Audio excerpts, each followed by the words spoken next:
Yan, pag may itinanim, may aanihin. Napakagandang pagmasdan ng aking tomato.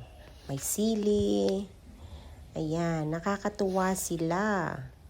Tingnan nyo naman, napakasimple ng buhay, pero kung ganyan naman ang makita mo, ay ayos na ayos ang iyong araw.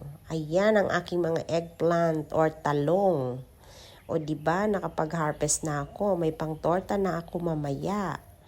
O, malibre na ang aking isang araw, maaliwalas pa ang aking paningin at maginhawa ang aking pakiramdam dahil sa mga gulay na aking itinanim. Ayan, marami na naman akong itinanim na bago. Ayan, ang aking sili ang dami. Masarap kasi ang niluluto pag kumpleto ricado. Dahil mahal ang mga ricado, kailangan na lang nating magtanim sa ating bakuran para kahit papaano ay makakain naman tayo ng sariwa at organic na walang mga chemicals. Ayan, nakakatuwa silang pagmasdan. Napakasimple ng buhay. Mayroon din akong tanglad or lemongrass. Ayan siya.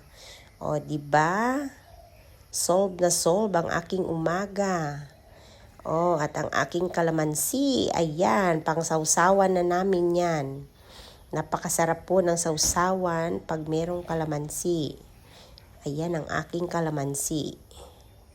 Kung pagmamasdan nyo, ayan, ang dami niya na namang bunga. O, diba?